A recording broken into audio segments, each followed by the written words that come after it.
Uric acid हमारे body में पाया जाने वाला एक वेस्ट प्रोडक्ट है जो ब्लड में पाया जाता है। अब ब्लड में यह आता कहाँ से है?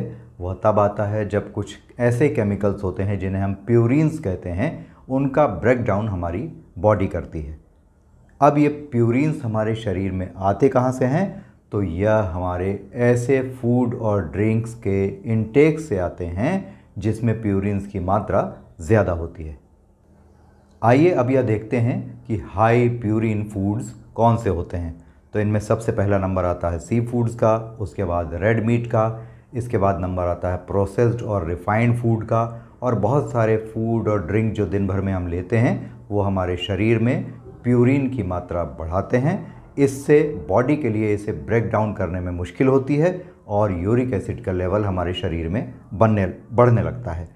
अब जब यूरिक एसिड का लेवल हमारे शरीर में बनता है तो किडनी वैसे तो इसे लगातार फ्लश आउट करती रहती है, लेकिन एक सीमा से अधिक जब ये यूरिक एसिड का लेवल बढ़ जाता है तो यह हमारे जॉइंट्स में, पैरों में, टखने में इकट्ठा होने लगता है और उससे जॉइंट्स में फ्रिक्शन होने लगता है, जिसके कारण हमें दर्द, जलन और चुभन का एहसास होता है। अगर यूरिक एसिड के लेवल को समय पर कंट्रोल हम ना करें तो यह सबसे पहले तो हमें गाउट की समस्या दे सकता है, थायराइड का प्रॉब्लम दे सकता है, आर्थराइटिस का प्रॉब्लम दे सकता है, डायबिटीज़ हमारे शरीर में पैदा कर सकता है।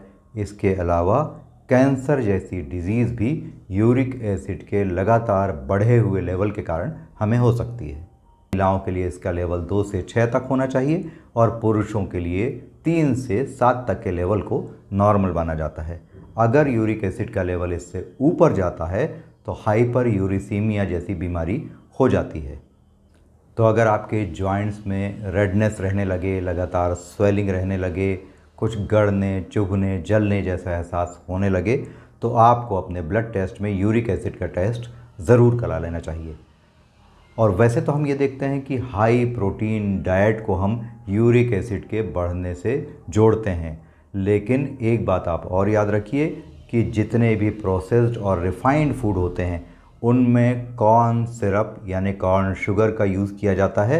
यह भी यूरिक एसिड बढ़ाने के लिए एक बेहद महत्वपूर्ण कारण होता है। तो अगर आपको यूरिक एसिड बढ़ने से तकलीफ़ रहने लगे या होने लगे तो सबसे पहले आपको अपनी सीडेंट्री लाइफस्टाइल को छोड़ना होगा। आजकल लगातार वर्क फ्रॉम होम हो रहा है, इसके कारण हम लगातार या तो बैठे हुए हैं या लेटे हुए हैं और इस बीच बीच में मंचिंग भी करते चले जा रहे हैं। इससे भी यूरिक एसिड का लेवल हमारे शरीर में बढ़ता है। अब इसे कंट्रोल करने के लिए बेहद ज़रूरी बात यह है कि आप 30 मिनट में एक बार 3 मिनट का ब्रेक ज़रूर लें। हर 30 मिनट में 3 मिनट का एक ब्रेक लें, या अगर बहुत ज़रूरी आपके लिए काम करना हो तो 3 घंटे में 30 मिनट का ब्रेक भी आप ले सकते हैं। और इस दौरान आप क्या करें? थोड़ी सी वॉकिंग करें, स्ट्रेचिंग करें और हो सके तो एक फ्लोर कम से कम सीढ़ी में चढ़ना उतरना भी ज़रूर करें। इससे लोअर बॉडी का मूवमेंट होता है, किडनीज़ को इससे एनर्जी मिलती है। इसके कारण यूरिक एसिड का फ्लशिंग आउट करने का जो सिस्टम है वो ज़्यादा अच्छी तरह से काम करता है और यूरिक एसिड कम होने लगता है। इन छोटी छोटी एक्सरसाइजेस के अलावा यह भी ज़रूरी है कि हम हाई शुगर ड्रिंक्स का, प्रोसेस्ड रिफाइंड जंक फूड का इस्तेमाल कम कर दें, रेड मीट का इस्तेमाल कम कर दें, अंडों का इस्तेमाल कम कर दें, पालक, दही, दाल और नट्स का इस्तेमाल थोड़े दिन के लिए थोड़ा घटा दें। आयुर्वेद के अनुसार प्रतिदिन सुबह आप यदि थोड़े से गुड़ को गर्म पानी के साथ खा लेंगे तो आपको इससे बहुत फ़ायदा होगा यूरिक एसिड का लेवल घटाने में।